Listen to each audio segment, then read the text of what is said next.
Graças ao Senhor por podermos estar juntos novamente. É interessante que os cariocas estão tudo de casaco, né? Deve estar o quê? Uns 20 graus, 18 graus. Está todo mundo encasacado, graças a Deus. E que bom que os irmãos se animaram a sair dos seus trabalhos, de suas casas, para juntos estarmos aos pés do Senhor. É a nossa oração que aquele que disse: eu edificarei a minha igreja e as portas do Hades não prevalecerão contra ela, possa prosseguir edificando-nos segundo a sua vontade, conforme a sua palavra. Vamos abrir no livro de Atos, o capítulo 11.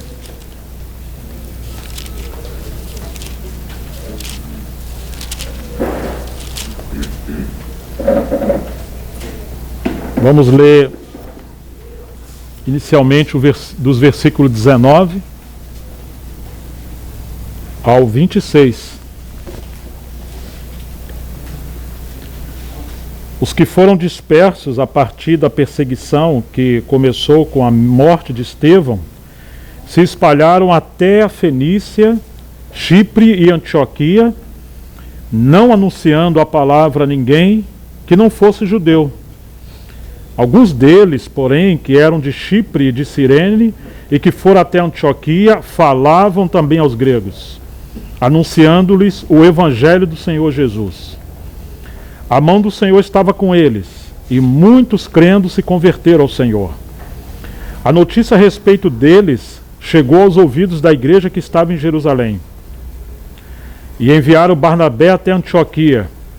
Quando ele chegou e viu a graça de Deus, ficou muito alegre, e exortava a todos a que com firmeza de coração permanecessem no Senhor. Porque ele era homem bom, cheio do Espírito Santo e de fé, e muita gente se uniu ao Senhor. Depois Barnabé foi a Tarso à procura de Saulo, e quando o encontrou, levou-o para Antioquia. E durante um ano inteiro se reuniram naquela igreja e ensinaram numerosa multidão. Em Antioquia os discípulos foram pela primeira vez chamados de cristãos. Aquele que prometeu que edificaria a sua igreja, ele também mostrou princípios princípios claros que ele usa para que a sua igreja seja edificada.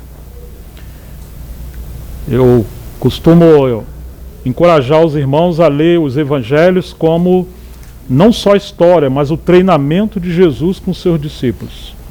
E quando a gente estiver lendo, se colocar naquele contexto também de treinamento, porque fomos chamados para sermos discípulos.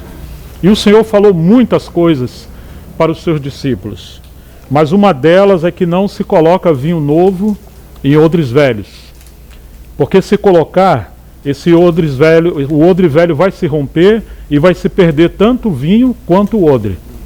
Que o vinho novo se põe em odre novo, e assim vai se conservar a ambos. Quando o Espírito Santo foi derramado em Atos capítulo 2, o poder do Evangelho, a graça de Deus chegou ali, nós podemos perceber que o Senhor visitou o povo judeu ali e começou algo novo. Mas assim como o vinho novo, ele entra num processo de fermentação, e ele requer que o odre seja flexível, como que elástico, para poder comportar essa expansão que o vinho promove. Se isso não acontecer, ele não vai suportar e vai romper. Quando nós encontramos o livro de Atos, podemos ler também o livro de Atos como esse derramar de um vinho novo, e o Senhor promovendo um odre novo, a partir da palavra e da obra do Espírito Santo, mas de alguma forma o judaísmo, como um odre velho, está perseguindo a obra do Senhor.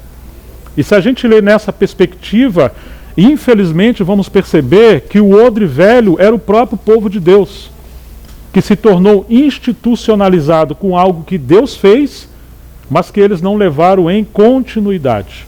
A obra de Deus é cumulativa, e Deus vai trabalhando em transições. Mas eles se firmaram no templo, na lei e em Moisés. Eles eram mestres e conheciam as profecias. Eles conheciam a casca da letra. quando Jesus chegou, eles não perceberam. E quando Jesus se manifestou como Messias, ele foi perseguido como se fosse um falso profeta, um impostor. E agora aqueles que creram no Evangelho também foram perseguidos. Deus começou algo novo, mas para eles era, digamos, uma obra do inimigo, algo equivocado. E nós lemos o livro de Atos, e que coisa interessante, como que o inimigo sagazmente trabalha para pegar as coisas que são legítimas de Deus, mas distorcer e aplicar fora de contexto. E agora o povo de Deus pode ficar fixado em coisas que foram de Deus, usadas por Deus, mas num contexto do passado. E a obra de Deus avançou. Pedro, a sua primeira pregação, se converteram cerca de 3.000 almas, quando o Espírito Santo foi derramado. Ali aconteceu aquilo que Jesus falou: eu vou te dar as chaves do reino. As chaves eram a palavra de Deus. E agora Pedro pregou aos judeus. Cerca de 3.000 almas se converteu. Estamos no capítulo 2. A obra de Deus foi prosseguindo. Pedro com João foram presos, foram libertos por um anjo. Eles oraram no capítulo 4, ficaram cheios do Espírito Santo. Que coisa maravilhosa, não apenas Pedro e João e os apóstolos, todos ficaram cheios do Espírito Santo. O Espírito Santo vinha sendo, os irmãos iam sendo revestidos do Espírito Santo, do poder do Espírito Santo. E a cada vez que a obra de Deus avançava, havia um novo revestimento, um derramamento do Espírito Santo. De maneira extraordinária a obra de Deus foi prosseguindo, até que surgiu um discípulo, que era José, que na verdade era Barnabé. Ele vendeu uma propriedade e ele entregou tudo aquilo que ele recebeu aos pés dos apóstolos. Ele era um homem de bem, cheio do Espírito Santo. E Ananias e Safira, quando viram essas coisas acontecerem, também pegou uma propriedade e vendeu. Mas eles entraram em acordo no seu coração, e vocês conhecem o desfecho. Ananias morreu, Safira morreu, e Pedro diz: por que vocês mentiram ao Espírito Santo? Vocês não mentiram a homens, mentiram a Deus. A situação mudou, o povo agora já tinha medo de chegar perto dos apóstolos, com medo de morrer também, de coisas acontecerem. Chegamos no capítulo 6. Podemos dizer que os apóstolos eram como aqueles que estavam derramando vinho em todo lugar, pela pregação da palavra do Senhor. Eles pregavam com tanta autoridade e poder, ali no pórtico de Salomão, enquanto os discípulos partiam o pão de casa em casa, repartindo as suas refeições, orando. Quando chegamos no capítulo 6, as viúvas dos gregos murmuraram porque elas estavam sendo desprezadas, não supridas adequadamente como as viúvas dos judeus. Foi como um freio na obra do Senhor, porque eles precisavam ajustar algumas coisas. Alguns aspectos da tipologia do Velho Testamento precisavam ser cumpridos ali no Novo Testamento. Então Pedro, com os outros, eles se levantaram e falaram: não é razoável que nós abandonemos a palavra de Deus e oração para servir às mesas. Oh, que princípio maravilhoso! No começo, os discípulos vendiam suas propriedades e colocavam aos pés dos apóstolos. Mas isso é o começo. Mas aquele não era o chamamento deles. Eles precisavam transferir essa responsabilidade para outros. As mesas eram um importante trabalho, mas poderia se tornar um embaraço para aqueles irmãos cumprirem o seu ministério.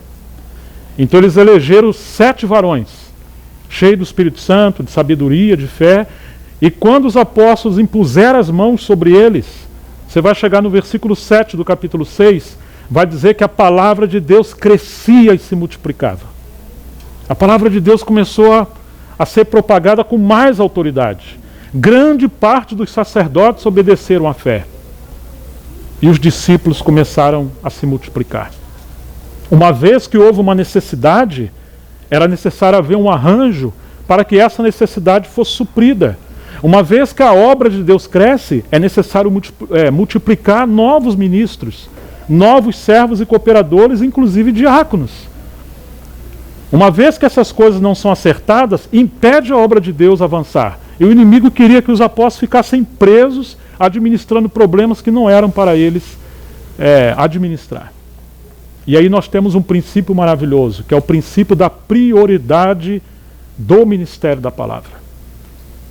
A obra de Deus é o resultado do ministério da palavra de Deus. Sem a palavra de Deus, não há obra de Deus. A obra da criação é o resultado da palavra de Deus falada. Esse universo é sustentado pela palavra do seu poder. Tudo que Deus fez e faz é por causa da sua palavra. A palavra é o instrumento maior que Deus usa. Então eles precisavam fazer os arranjos para que a palavra não ficasse impedida. Se você impede os obreiros, se você impede o que Deus, aquele servo do Senhor, você vai impedir a palavra e a obra de Deus vai estancar. Então, graças ao Senhor que eles perceberam isso. Agora, o grande problema é que alguns irmãos que Deus chama para servir, eles mesmos se embaraçam. De alguma maneira eles gostam ou querem ficar presos em algumas coisas. Isso pode se tornar um laço, inclusive nos serviços na casa do Senhor. Tenho insistido com os irmãos. Temos problemas, mas o princípio do Senhor é: a vara que dá fruto, você poda para que dê mais fruto. Se você foca no problema, os problemas se multiplicam e não teremos fruto. Não podemos viver em torno de problemas. Ali surgiram muitos problemas, mas a obra do Senhor prosseguiu. Então, queridos, a obra do Senhor avançou. Dentre aqueles que foram separados, temos Filipe e Estevão. Imagine, eles foram separados para servir às mesas. Filipe se tornou um grande evangelista. Tamanha era a demanda que a obra de Deus tinha de terem homens cheios do poder do Espírito, cheio da palavra, para poder avançar. E se Filipe avança, outros vão servir à mesa. Mas se Filipe fica, a obra de Deus também vai ficar paralisada. Estevão se levantou cheio do Espírito Santo e de sabedoria, de maneira que aquela liderança judaica não podia resistir ao espírito com o que Estevão falava. Então vocês sabem, ele foi apedrejado. E as vestes daqueles que apedrejaram Estevão foram colocadas aos pés de um varão chamado Saulo. Chegamos no capítulo 8. Saulo, respirando morte e ameaça, ele perseguia e devastava a igreja entrando pelas casas. Então a igreja foi espalhada por todos os lugares ali ao redor. O Senhor começou a cumprir o seu propósito no começo, que ele falou aos apóstolos, lá no começo de Atos: permanecei em Jerusalém até que do alto sejais revestidos de poder. Vocês vão ser minhas testemunhas, tanto em Jerusalém, em Judéia, em Samaria e até aos confins da terra. Oh, amados, mas eles ficaram ali. Eles não foram.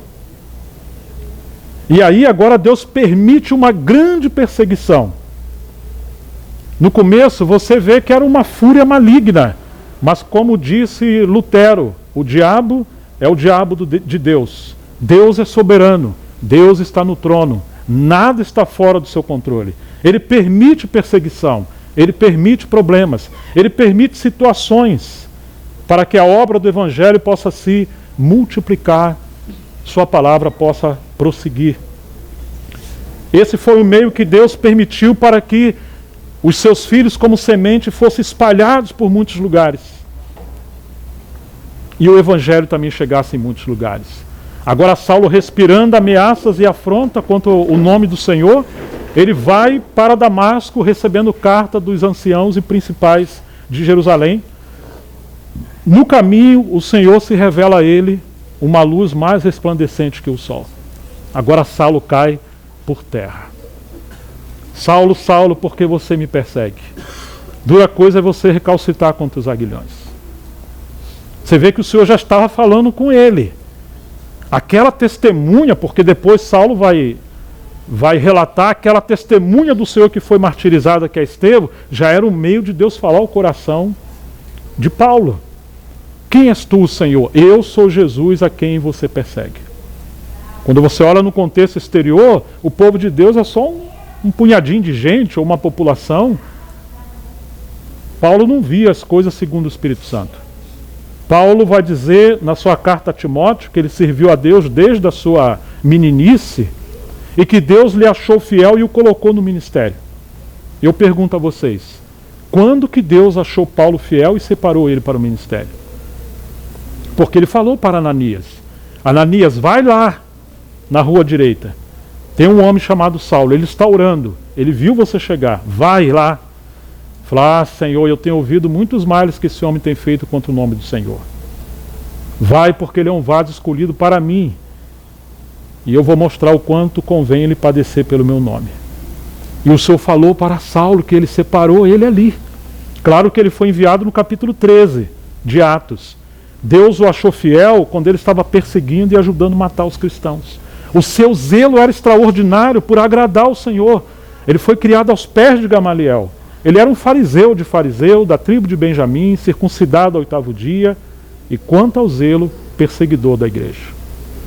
Parece que ele era a ponta de lança da religião judaica e do inimigo.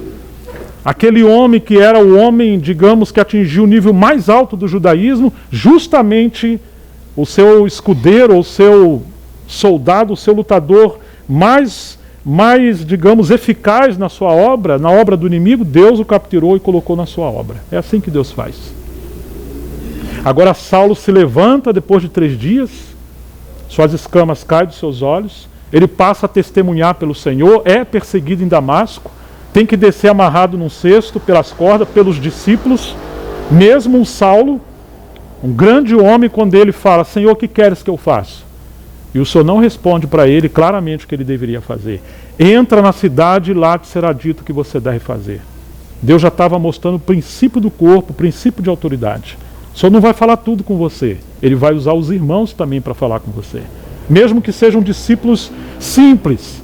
Paulo vai ser enviado, mas os santos têm que sustentar ele e descer ele pelas cordas num cesto para ele ir para outro lugar.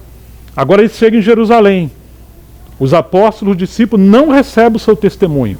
Depois ele vai narrar que o Senhor apareceu para ele numa visão e fala: Saulo, sai daí porque eles não vão receber o seu testemunho. Mas Senhor, ele sabe que eu persegui a igreja. Aparentemente Saulo seria o líder perfeito para a obra de Deus em Jerusalém. Pedro era um pescador. Paulo era um poliglota. Pedro era analfabeto, ou um homem muito simples. E os apóstolos também. Mas Paulo era um judeu perfeito. Falava grego, aramaico, hebraico. Conhecia tudo do passado, da filosofia, da aritmética, de matemática, de história. Paulo era um homem muito qualificado. Mas aquilo que parece bom aos olhos dos homens, aos olhos de Deus, nem sempre é assim. Deus escolheu as coisas fracas, humildes, as que não são, para confundir as que são. Chamou um Davizinho cheirando a ovelha e ignorou aqueles grandes soldados da guerra, ou para a guerra. Alguns de nós, às vezes, temos cheiros de livro, mas não temos cheiro de ovelhas, porque não estamos apacentando ovelha. Deus escolheu aqueles pescadores, que ele treinou primeiro, e a Saulo, no momento, não. Agora Saulo é rejeitado. Foi Barnabé que pega Saulo, traz ele até os apóstolos, dá testemunho dele, e ele fica ali. Depois ele vai para Tarso, e lá ele é, entre aspas, abandonado. Lá está Saulo agora fazendo uma revisão de toda a sua teologia, à luz do Espírito da Palavra, sendo interpretado de tudo que ele sabia do Velho Testamento. Agora, mais adiante um pouco, Pedro vai até Jope e alguns lugares, e um centurião da corte italiana chamado Cornélio, um anjo aparece para ele, manda chamar Pedro. Pedro está entregando um jejum lá no terraço de Simão Curtidor. O Espírito Santo fala para ele, quando ele tem uma visão daquele lençol amarrado pelas 4 pontas, cheio de animais, répteis, quadrúpedes, animais imundos, aves de rapina. Pedro, mata e come. E Pedro fala: Senhor, não. Eu nunca comi coisa comum e imunda. E isso se repete por 3 vezes. Temos um problema. O Senhor entregou as chaves na mão de Pedro. Ele abriu as chaves da palavra para os judeus. Agora só quer que ele pregue para os gentios, mas ele fala não. E que interessante, ele chama Jesus de Senhor, mas fala não. Como que pode você ser um servo e falar não ao Senhor? Porque a visão era estranha, mas a voz é do Senhor.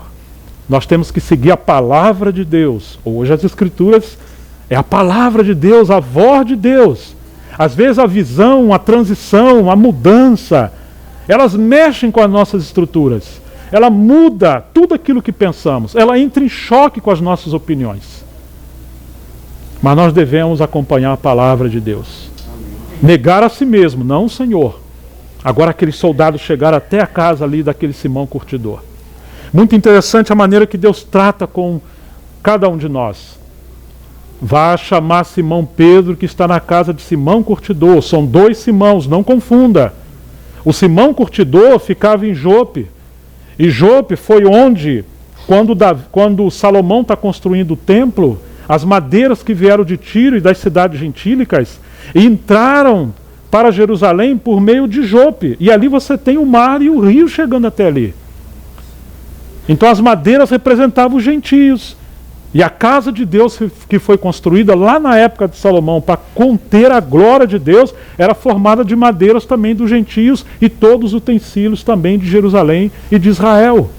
Se Pedro fala, não, Senhor, como teremos o corpo de Cristo, a casa de Deus, que as madeiras devem entrar por meio de Jope, e aquelas madeiras representar você, eu e os gentios. Aqueles animais imundos do Velho Testamento somos nós, os gentios. E ali representa o ministério de Pedro, aquele lençol amarrado em 4 pontas. Não tem forma, mas Pedro é alguém que lança as redes. É a pregação do reino de Deus. Pedro, tem alguns homens te chamando. Vai sem perguntar coisa alguma, para de argumentar. Oh, irmãos, nós somos um povo que argumentamos muito e nos ajoelhamos pouco. Vai, Pedro. Lá foi Pedro. Quando chega na casa de Cornélio, Cornélio fala o que aconteceu e nós estamos aqui para ouvir o que você tem da parte de Deus para nós. Pedro falou, olha, vocês sabem que não é lícito um homem judeu entrar na casa de gentios e comer com eles. Mas Deus me mostrou que não se deve considerar impuro aquilo que Deus purificou. Então ele começa a falar da obra do Evangelho em Cristo e antes de terminar, Deus interrompe Pedro, o Espírito Santo é derramado, e eles começam a falar em línguas estranhas. E Pedro olha, poderemos nós impedir águas a estes que como a nós receberam o dom do Espírito Santo e agora eles são batizados nas águas. Pedro volta com seus companheiros a Jerusalém. O que acontece em Jerusalém? No lugar deles se alegrarem que a obra de Deus avançou, mesmo que de uma forma diferente. Não, você entrou na casa de gentios e comeu com ele. Quem você acha que você é, Pedro? Ou seja, o odre velho está perseguindo o vinho novo. E agora já não é exatamente os fariseus, os escribas, os sacerdotes, não. São os outros colegas deles de ministério e a própria igreja em Jerusalém. Porque não está entendendo que Deus está constituindo um novo odre. E o odre é o resultado da palavra de Deus revelada. Daquilo que ele edifica em nós. É o próprio corpo de Cristo que tem que ser flexível e não estreito para que a obra de Deus possa prosperar. Agora Pedro tem que explicar que não foi ele, foi o Espírito Santo. E eles se alegraram depois de uma ampla explicação. Então a obra de Deus começa a expandir, chegamos no capítulo 12, Tiago é martirizado ao fio da espada, prendem a Pedro, um anjo aparece e solta Pedro. A obra de Deus está prosseguindo. E então, chegamos no capítulo 13, quando Saulo e Barnabé são enviados. Ah, meus amados irmãos, mas entre o movimento do Senhor, nós encontramos que na obra de Deus em Jerusalém haviam vários problemas. E Deus precisa avançar a sua obra de maneira nova. Deus não constituiu um método, ele constituiu princípios, mas a obra de Deus é orgânica, ela é viva. E o líder maior da sua obra chama-se o Espírito Santo, não Pedro, e nenhum homem algum. Agora é muito interessante que aqueles que foram espalhados chegaram até Antioquia. E assim como Jerusalém foi uma base do ministério apostólico para aquela grande região, a partir de Jerusalém, nós vamos ver o que Deus fez a partir de Antioquia. E vamos considerar alguns princípios. Estamos fazendo até uma visão panorâmica de Atos ali, para ver o quanto que existe essa perseguição de um odre velho. E quanto Satanás usa essas coisas. Você tem que tomar cuidado. E eu tenho que tomar mais cuidado ainda, para não ser um impedimento para o avanço da obra de Deus, ficando apegado a estruturas e a coisas que Deus fez. E isso se tornar algo institucionalizado na minha cabeça. Um paradigma religioso. e eu me torne, e nós venhamos nos tornar como um odre velho que quer manietar, controlar a obra de Deus de tal maneira que ela não possa crescer e avançar. E infelizmente será uma grande decepção, porque o poder do Espírito Santo ele é irresistível, incontrolável. O Senhor falou para Nicodemos: Nicodemos, o vento sopra para onde ele quer.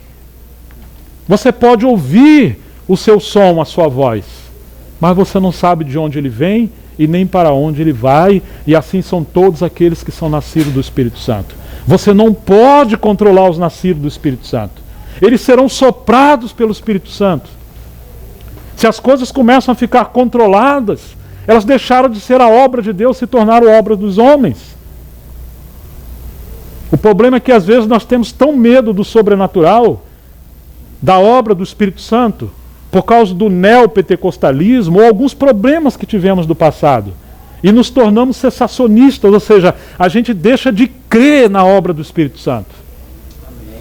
Deixamos de crer que Deus pode avivar a sua obra, levantar pessoas, usar novos convertidos e fazer coisas prodigiosas entre nós.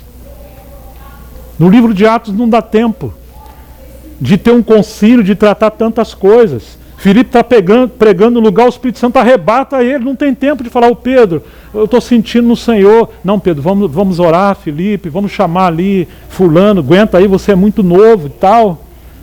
Você não tinha isso.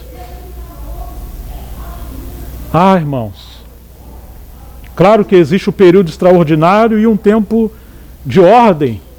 Existe um tempo de normalidade, onde temos conselhos, mas muitas das vezes nós impedimos a obra do Senhor porque queremos controlar as coisas. E somos muito diplomáticos e muito burocráticos, temos muita opinião.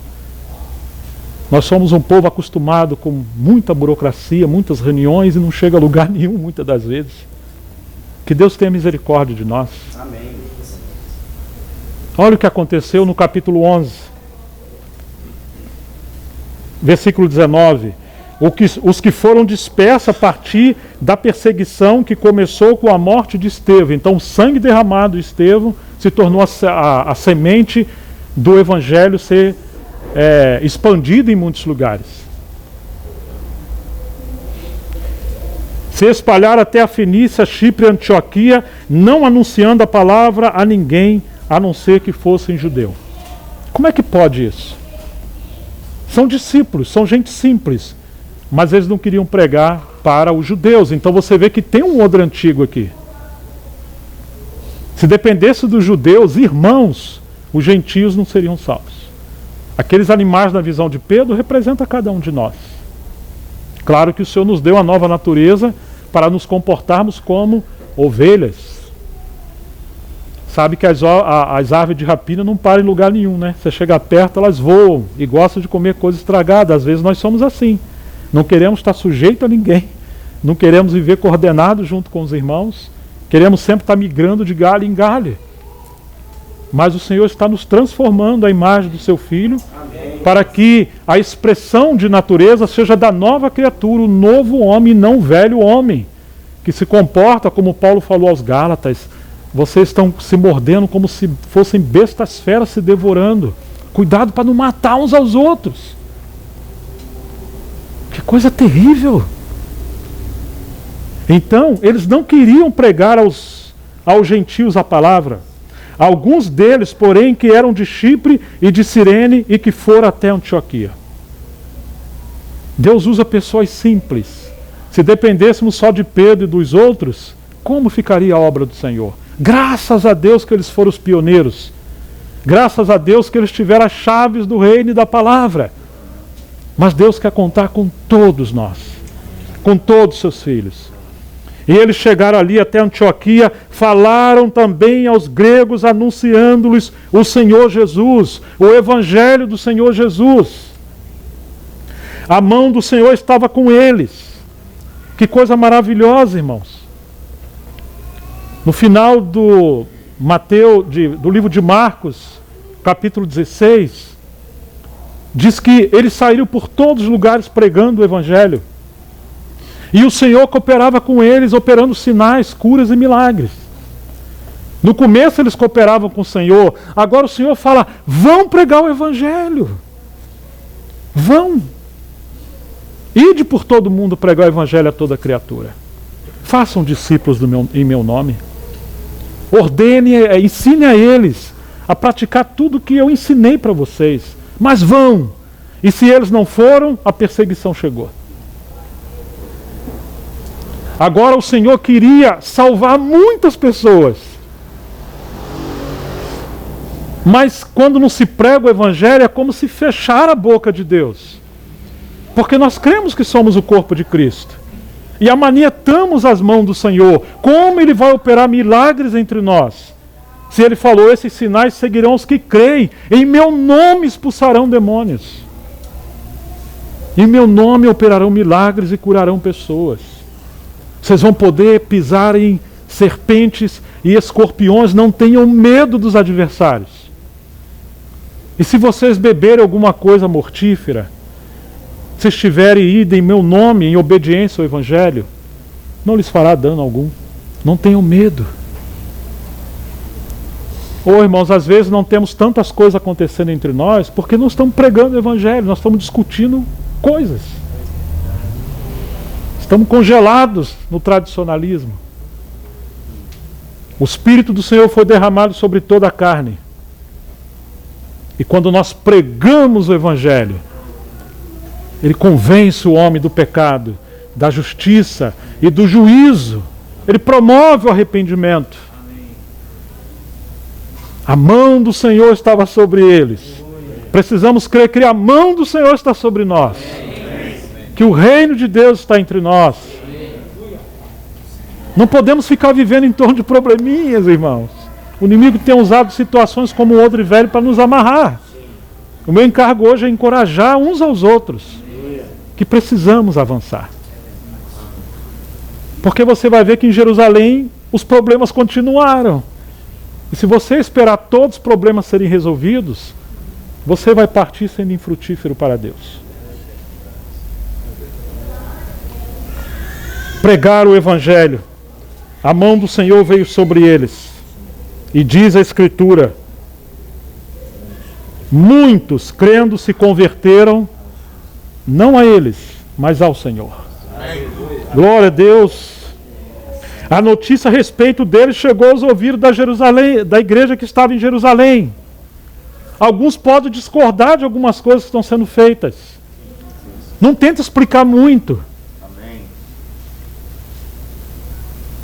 Mas eu creio que os frutos têm que ser a nossa resposta. Amém. A igreja em Jerusalém ouviu, meu Deus, como é que pode? Eles foram salvos. A obra de Deus avançou. E agora o que nós vamos fazer? Nós perdemos o controle. Irmãos, quando o homem perde o controle, a obra de Deus está sob o controle de Deus. Mas quando o homem controla, a obra de Deus se tornou obra dos homens. Eu sempre gosto de lembrar uma oração muito estranha do Charles Spurgeon, o príncipe dos pregadores no século XIX. Ó Deus, envia-nos uma chuva de santa desordem. Porque na época o movimento batismo estava se tornando algo tradicionalista. E Spurgeon era um leão, um homem cheio do Espírito Santo. Ele teve que deixar o lugar onde ele pregava porque os pastores discordaram de algumas coisas. E ele foi embora dali com toda a congregação que quisesse servir ao Senhor com ele. Ele foi pregar em outro lugar. Existe uma obra muito grossa do Charles Spurgeon, publicado recentemente, sobre o comentário do Evangelho. E uma vez ele falou assim: eu até prefiro que haja dissensões. Se formos obrigados a ficar todo mundo num barquinho para manter a unidade, mas a obra de Deus não cresce porque não estamos pregando o Evangelho. Eu não quero ficar ali discutindo. Ele não era alguém que ia ficar discutindo coisa. Ele falou, nesse sentido, se for para a obra de Deus ficar trancada, eu prefiro que haja dissensões entre nós. Olha isso que ele falou. Porque às vezes queremos colocar todo mundo num barquinho, todo mundo ser igualzinho a gente, tudo controladinho. E onde está o Espírito Santo nisso? Ele era calvinista, um homem com a teologia reformada na linhagem dos puritanos. Não era qualquer um. mas ele priorizava a pregação do Evangelho. Que coisa maravilhosa isso. Oh, queridos, que Deus nos ajude para que a obra do Senhor prospere e avance. A notícia a respeito dele chegou aos ouvidos da igreja que estava em Jerusalém e enviaram Barnabé até Antioquia. Você está percebendo? Eles não enviaram um dos 12. E eles também não enviaram alguns que eram de Jerusalém, que viviam em Jerusalém com o conceito do judaísmo. Eles enviaram alguém que era de Chipre. Eles enviaram alguém que era cheio do Espírito Santo. Eles enviaram alguém que falava a linguagem e compreendia o contexto de Antioquia. Oh, amados irmãos, às vezes nós queremos colocar um padrão, uma bitola na obra do Senhor. Nós não podemos comparar o Rio de Janeiro como uma pequena cidade. A minha cidade tem 60, 70 mil habitantes. Quantos mil habitantes tem a Rocinha, Campo Grande, Santa Cruz? Então, essa questão de princípio da localidade, ela requer flexibilidade e espiritualidade. Porque é muito fácil alguém de fora opinar sobre o Rio de Janeiro, Nova York, Tóquio, São Paulo, Belo Horizonte. Mas vem passar um ano conosco. Vamos servir juntos. E nós vamos entender que as coisas não são exatamente assim. Enviaram para lá alguém que compreendia o contexto transcultural. A obra de Deus, ela é transcultural. Ela não vai ficar presa a uma cultura. Ela vai encher todas as culturas. Ela não toma o padrão imoral do mundo, degradante do mundo. Mas ela corrige, repara e ela se infiltra e transforma. Mas ela respeita o seu contexto cultural, local, geográfico. Estive numa tribo indígena agora, recentemente. Não dá para você querer fazer com que ele seja igual ao pessoal do sul ali, do nosso Brasil, que são amados irmãos, mas é uma região fria. Lá é uma região quente, você está conversando com eles, eles estão dançando. É uma coisa totalmente diferente. Que bom que eles possam dançar e ser daquele jeito, cheio do Espírito Santo. Mas se você for muito conservador, você vai querer rotular eles, enfaixar eles como se fosse um Lázaro morto dentro de um túmulo. Oh, amados irmãos, enviaram para lá Barnabé. O que aconteceu? Quando ele chegou e viu a graça de Deus, meus queridos irmãos, os servos do Senhor que nós necessitamos não são os mais inteligentes, mas são aqueles que estão hoje vendo a graça de Deus trabalhando em vários lugares, porque se não vermos a graça de Deus, nós vamos focar em coisas que Deus não está trabalhando. Ele viu a graça de Deus ali. E segue o texto. Ficou alegre, feliz. Ele não ficou triste, porque era uma nova forma da obra do Senhor. E exortava a todos que com firmeza de coração permanecessem no Senhor ou servissem o Senhor com propósito. É isso que nós precisamos. De encontrar Barnabés, o significado do seu nome é filho da consolação. Nós precisamos de irmãos hoje que nos encorajem, que nos ajude a avançar, que conheça mais do Espírito Santo para nos ajudar a avançar, o Espírito e a palavra, porque nós estamos diante de um caminho que nunca passamos antes e nós precisamos depender de Deus todos os dias, para que Ele possa nos guiar pelos trilhos da sua viva palavra. Por quê? Porque ele era um homem bom. Ele era um homem cheio do Espírito Santo. Oh, irmãos, Barnabé era um homem cheio de fé. As pessoas têm mais fé para acreditar que tudo vai dar errado, que vamos ter uma tragédia, que a coisa não vai avançar, que aqui não tem jeito. Às vezes eu escuto isso aí. Uma vez eu ouvi que a igreja no Rio de Janeiro acabou. Eu falei, eu concordo com você. Se o nosso Senhor acabou, se o nosso Deus morreu, então a igreja de Deus morreu. Não, irmão, pelo amor de Deus, não estou falando isso. Falar, o que você está me falando? Porque quando você encontra Paulo se dirigindo à igreja em Corinto, com todos os seus problemas, ele chama a igreja de a igreja de Deus que está em Corinto. E que a respeito deles ele estava cheio de esperança. E diz que fiel é Deus ao qual vocês foram chamados à comunhão do seu Filho Jesus Cristo, nosso Senhor. Todos os problemas que haviam ali, era resultado de abandonar aquele chamamento na fidelidade de Deus para a comunhão do Filho, e eles focaram em outras coisas. Mas o que Deus aplica como solução é o seu Filho. É voltarmos ao seu Filho. Precisamos de um homem cheio de fé. Exercitarmos a fé no Evangelho, na soberania do Senhor, em Cristo. Irmãos, problemas tivemos, problemas aconteceram. Mas deixemos as coisas para trás, as coisas já foram resolvidas, e as que não foram, procure acertar. Mas vamos avançar para as que estão adiante de nós? Porque Deus tem muitas coisas a fazer. E Ele conta conosco. Enviou Barnabé. Ele pode enviar qualquer um de nós. Muita gente se uniu. Muita gente se uniu, final do verso 24. Mas se uniram a quem? Eles não se uniram exatamente a Barnabé. Não são seguidores de Barnabé. Porque esse é um problema. Às vezes as pessoas querem que as pessoas sigam a ele. Sejam formatados à sua imagem. Barnabé não fez discípulos de si. Muita gente seguiu, se uniu ao Senhor. O encabeçamento do Senhor. Mas algo maravilhoso aconteceu. Depois Barnabé foi para Tarso à procura de Saulo. Agora Barnabé percebeu que ele sozinho não poderia levar adiante aquela obra. Ele precisava de um ministério complementar, que tivesse dons que ele não tinha. Aí está um homem cheio do Espírito Santo. Ele reconhece o ministério dos outros. E ele depende da comunhão e da cooperação dos outros. Aquele Saulo que às vezes estava ali até esquecido. Barnabé, um homem cheio do Espírito Santo, está sempre caçando talento. Ele foi lá e chamou Saulo. Saulo, venha.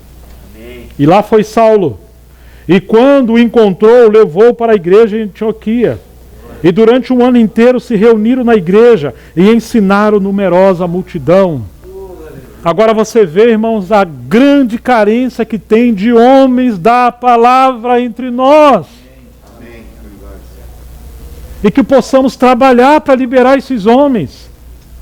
E que possamos trabalhar e nos livrar das picuinhas para convidar homens da palavra entre nós.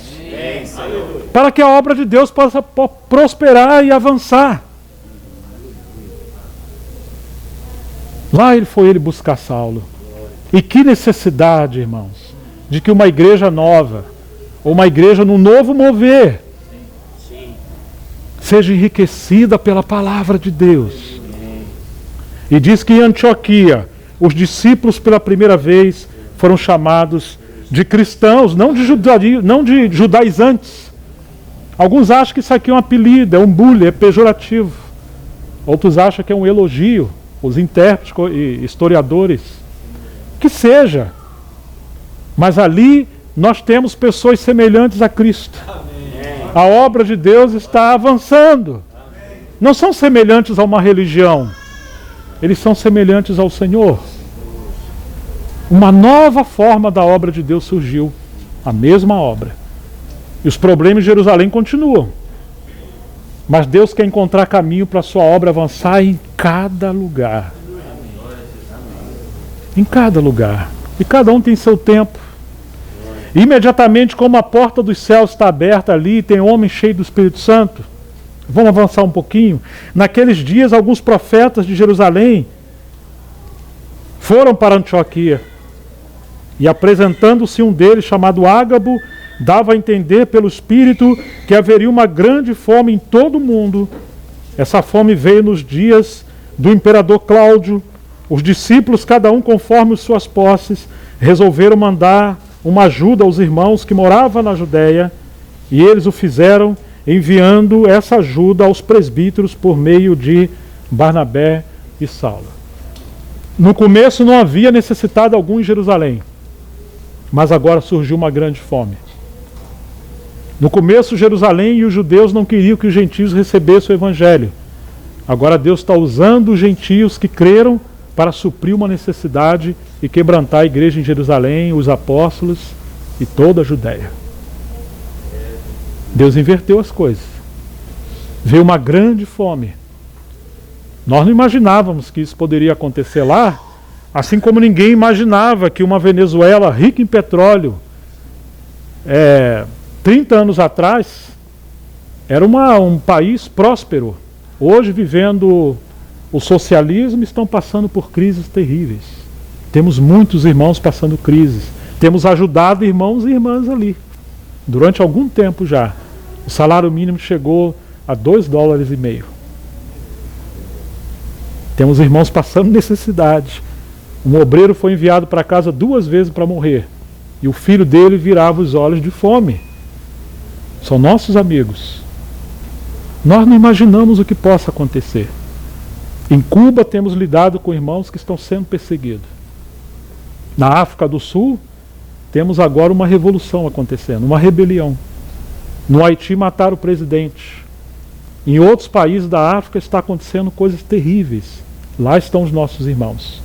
A revista Portas Abertas, que é um ministério que trabalha com igreja perseguida, ressalta que agora, nesse tempo, há cerca de 50 países com perseguição aos cristãos. Nós não sabemos como será daqui para frente, mas uma coisa precisamos, ser cheios do Espírito Santo. E se não temos oposição ao Evangelho, estamos num país que ainda temos uma democracia a nosso favor, precisamos trabalhar, irmãos. Inclusive para sermos bons mordomos. Ganhem dinheiro, sejam grandes empresários, bons empreendedores, mas lembre que vocês são mordomos.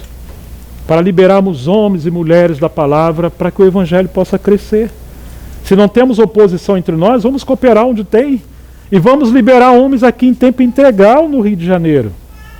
Nós temos lidado com muita gente aqui no Rio de Janeiro. Há uma demanda enorme. Eu conheço igrejas pequenas que têm 2, 3 irmãos em tempo integral. Pequenas que eu digo proporcionalmente a essa ampla região aqui. Oh, irmãos, que a obra do Evangelho possa prosperar muito nessa região.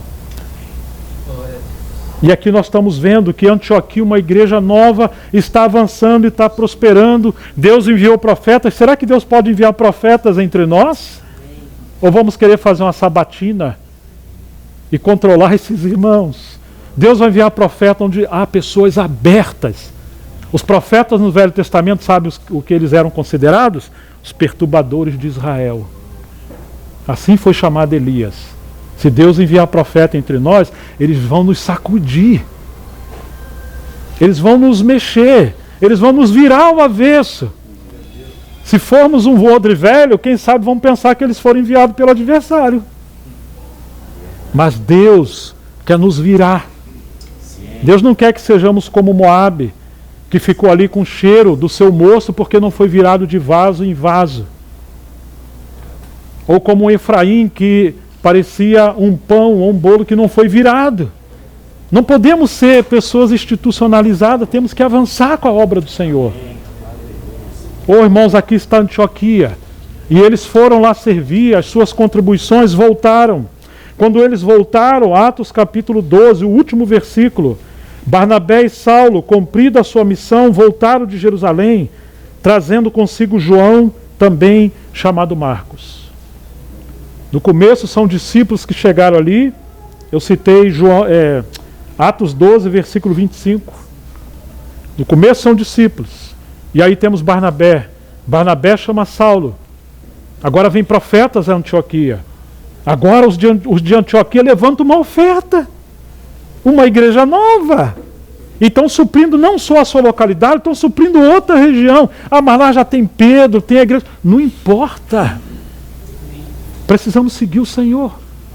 E quando eles voltam agora, eles estão multiplicando talentos. Barnabé era bom nisso. Um caça-talento. Ele traz João Marcos como um colaborador. Agora chegamos ao capítulo 13. Havia na igreja de Antioquia profetas e mestres. E você vai encontrar aqui 5 irmãos servindo no ministério. No começo é Barnabé, depois Barnabé e Saulo, Barnabé, Saulo e João. E agora você tem 5 profetas e mestres. Essa é uma igreja que está multiplicando constantemente. E eles servindo ao Senhor. Essa palavra no grego não significa que eles estão ministrando a igreja. Significa que eles se desembaraçaram como sacerdotes no Velho Testamento. Eles estão diante de Deus em oração e jejum, buscando a palavra viva do Senhor, a direção do Senhor para avançar. E disse o Espírito Santo: separai-me agora Saulo e a Barnabé para a obra que os tenho chamado. Aleluia. Irmãos, quantos de nós estamos embaraçados? Precisamos de homens livres para estarmos diante de Deus. Às vezes vamos sentar uns com os outros, nós só falamos de problema. Nós não somos lata de lixo para o inimigo estar jogando lixo entre nós. Rápido resolvam as coisas. E vamos estar diante de Deus para ouvir o Espírito Santo falar. Um dia ele separou Saulo, um dia ele chamou Saulo. Mas agora ele disse: separai-me agora, envie agora. Lá foi o seu chamamento, mas agora é a sua comissão, o seu envio. E ele foi enviado pelo Espírito Santo, não sozinho, mas através do ministério da igreja. A igreja enviou, o corpo de Cristo enviou, porque tinha homens ouvindo o Espírito Santo. Eles ministravam diante de Deus. Eles ministravam diante de Deus. Que coisa maravilhosa isso. Há um preço a ser pago. Mas o Senhor não deve nada a ninguém. Ele é o provedor daqueles que ouvem o seu chamado e se colocam diante dele. E se você não tem esse chamado, você pode ser chamado para ser um provedor. Você pode cooperar para liberarmos homens e mulheres. William Carey entendeu como um jovem um chamado para ir pregar o evangelho na Índia. Os pastores na época falaram: não, se Deus quiser usar alguém, ele que envia, ele que chame lá. Você é um jovem. Mas ele seguiu a orientação do Senhor. Ele foi considerado o pai das missões contemporâneas. Não somente ele, David Livingstone, Hudson Taylor e outros que foram enviados pelo Senhor. Sabe quais foram os maiores impedimentos desses novos servos do Senhor? Os mais velhos. Os mais velhos. Margaret Barber foi abandonada lá na China. E o fruto dela foi o Watchmani e outros. Muitos foram abandonados. Irmãos, o Andrew Murray, quando foi avivado na África do Sul, muitos problemas surgiram na Europa e ele teve que contar só com o que Deus trabalhava lá na África. Sabe o que ele fez? Ele começou a treinar crianças. Existe uma biografia dele maravilhosa, em espanhol e em inglês. Ele entendeu que as crianças seriam o futuro da obra do Senhor. Porque a igreja ou a obra de Deus na Europa estava ficando, vamos dizer, algo sistemático, um sistema. Um movimento reformado que não entendia. Ele viveu muito avivamento na África do Sul. Que Deus tenha misericórdia de nós para não virarmos um odre velho. Está tudo certinho, mas está igual um cemitério. Que Deus tenha misericórdia de nós.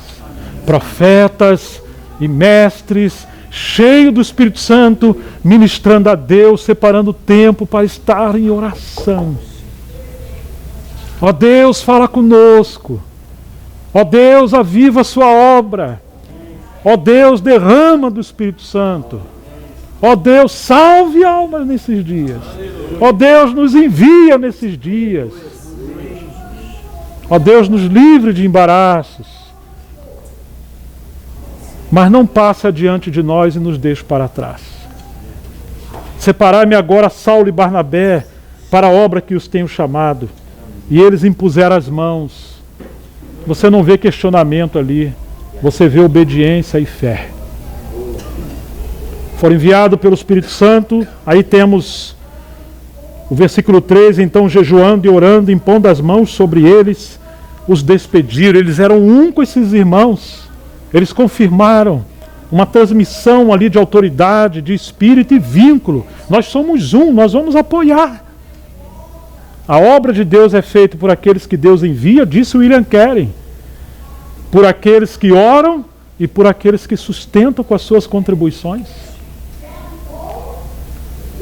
Eles foram enviados pelo Espírito Santo. Deus plantou igreja em vários lugares. No capítulo 14, verso 4, eles são chamados de apóstolos. Podemos dar outro apelido, não tem problema e não importa. O que importa é a obra de Deus avançar. No verso 14, novamente eles são chamados de apóstolos, no capítulo 14. Agora ele chega em tantos lugares e planta a igreja em tantos lugares. E aí quando chegamos lá no versículo 21 do capítulo 14. E tendo anunciado o evangelho naquela cidade e feito muitos discípulos, Paulo e Barnabé voltaram para Listra, Icônio e Antioquia, fortalecendo o ânimo dos discípulos, exortando-os a permanecerem firmes na fé e mostrando que através de muitas tribulações nos importa entrar no reino de Deus, e promovendo-lhes em cada igreja a eleição de presbíteros, depois de orar com jejuns e os encomendar ao Senhor em quem haviam crido. Você está vendo? Agora você vê eles constituindo ou confirmando presbíteros em cada igreja daquela. E a obra de Deus se multiplicando. Eram homens do Espírito Santo. Atravessando a Pisídia, Paulo e Barnabé se dirigiram a Panfilha e, tendo anunciado a palavra em Perge, foram para a Atália e dali navegaram para Antioquia, onde tinham sido recomendada a graça de Deus para a obra que já tinham terminado. E aí, parou a obra de Deus? Não, eles foram enviados de novo. Entendeu? A obra de Deus vai expandir de novo. Porque Antioquia é uma sangria contínua. Ela não está retendo o espírito nem os obreiros. E permaneceram muito tempo com os discípulos. Mas sabe o que aconteceu no capítulo 15? Desceram alguns judaizantes, cristãos, e foram visitar as igrejas dos gentios e falaram assim: se vocês não circuncidar, de maneira nenhuma vocês serão salvos. Olha o odre velho de novo. Estão vendo aí? São cristãos. E os apóstolos, aí você tem Barnabé, Paulo e Barnabé foram lá com Tito. E eles gastaram muito tempo e chegaram a uma conclusão. E eles escreveram uma carta dizendo que pareceu bem o Espírito Santo e a eles não colocar um jugo sobre os novos cristãos. Cremos que seremos salvos pela graça assim como nós fomos. E orientou que eles pudessem apenas se santificar, evitar o sufocado, o sangue, a prostituição, a imoralidade. E agora essa carta deveria ser lida às igrejas dos gentios. Você está vendo que os problemas continuaram lá em Jerusalém. Mas não fica vivendo em torno de problema. A obra de Deus tem que avançar. E eu vou terminar aqui no capítulo 15, versículo 20. Os que foram enviados de Jerusalém para as igrejas dos gentios chegaram até Antioquia. Foram enviados pelo concílio que teve ali entre os apóstolos e os presbíteros. E tendo reunido a comunidade, entregaram a carta. Quando a leram, ficaram muito alegres pelo consolo recebido. Judas e Silas, que eram também profetas, consolaram os irmãos com muitos outros conselhos e os fortaleceram. Tendo se demorado ali por algum tempo, os irmãos deixaram que voltassem em paz aos que os haviam enviado. Mas para seu bem, a Silas permanecer ali. Paulo e Barnabé demoraram-se em Antioquia, ensinando e pregando a palavra com... O que diz a sua Bíblia? Como? Você está encontrando isso aí? Muitos outros. Estamos em Atos 15, versículo 35. Vamos só recapitular? Primeiro, gente simples chegaram em Antioquia. Pregaram a palavra, não eram grandes obreiros. E aí você depois tem Barnabé, que era um discípulo em Jerusalém. Agora Barnabé chama Saulo. Agora eles voltam com João Marcos. Agora você vê profetas chegando em Antioquia. Agora você vê Antioquia enviando contribuição para Jerusalém e a Judéia. Agora você vê 5 profetas e mestres. Agora você vê Silas seguindo. João Marcos também viajou com eles na primeira viagem. E agora no final dessa viagem, ele permanece ali. Depois que voltaram em Jerusalém ensinando a palavra, e diz as Escrituras que eles ensinavam, pregavam com muitos outros. E eu amo isso. A obra de Deus não estava, sendo controlada por um líder, um homem, muitos. Ou seja, uma multiplicação contínua de novos ministérios. Precisamos pregar o Evangelho. As madeiras precisam vir de Jope. Precisamos de irmãos que estejam em oração, como Pedro ali em Jope. Só para lembrar, qual era a profissão daquele Simão curtidor que estava ali em Jope? Ele era um curtidor. Eu já falei. O que um curtidor faz? Ele mexe com pele de animais, fazia odre, fazia uma série de coisas. Se você lê um pouquinho da cultura antiga, eles matavam os animais, os curtidores pegavam aquelas peles, tinha que virar ela pelo avesso, e aquilo cheiria ruim, porque era um cheiro de carne, e às vezes a carne já estava podre, estragada.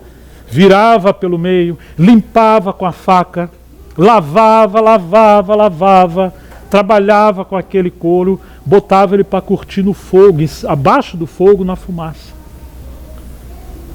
Até se tornar um odre novo. É como se o Senhor estivesse falando: ô Pedro, você está no lugar certinho. Eu estou virando você pelo lado do avesso, a faca da palavra e a água da palavra está cortando e lavando você de tudo aquilo que virou um tradicionalismo, um subjetivismo. Eu vou fazer você um odre novo, porque o odre novo, eles podem comportar o vinho novo, mas o odre velho, ele vai romper. Os melhores odres da época vinham de Hebrom, e foi de Hebrom que Davi foi constituído rei. Alguns odres que vinham de outros lugares, como fosse as lojas de R$1,99, os mercadores eram muito bons, mas esse odre não ficou curtindo embaixo do fogo, que representa a presença do Senhor. Irmãos, o odre que vai conter a obra de Deus é formado por aqueles irmãos e irmãs que estão aceitando ser revirado pelo meio, de dentro para fora. A faca da palavra está cortando. Lavagem de água da palavra, mente transformada, cheio do Espírito Santo, para ser um odre flexível. Ele é responsável com a palavra. Ele não vai negociar a verdade, mas ele precisa ser cheio do Espírito Santo, para sermos conduzidos pelo Espírito e pela palavra, para sermos uma Antioquia, aonde a obra do Senhor possa prosperar. E não temos apenas 1, 2, não. Muitos. E que os mais velhos sigam adiante. E se eles têm encargo de ficar, que o seu encargo seja encorajar os mais novos a avançarem. Irmãos, e todos possamos ser provedores. Cremos em avivamento, amém? Cremos em avivamento? Irmãos, também vamos crer no avivamento. Mas o avivamento vai mexer em tudo, em todas as coisas, para nos purificarmos para Deus. Que sejamos bons mordomos do Senhor também. O meu encargo hoje, irmãos, não é falar de presbítero, o meu encargo hoje é mostrar que Deus quer avançar a sua obra. O assunto do presbitério é um detalhe, entre muitos outros. Um detalhe importante, mas não é para a gente ficar discutindo essas coisas. É para a gente se submeter e nos alegrar que se o Senhor tem levantado irmãos que já estão funcionando, nós só temos que falar amém e abençoar para que a obra de Deus possa seguir adiante. Que Deus nos abençoe e nos encoraje e possamos ser esses que o Senhor pôde encontrar um caminho para ser odres novos, para que o vinho novo do Senhor, o Evangelho, possa ser multiplicado cada vez mais.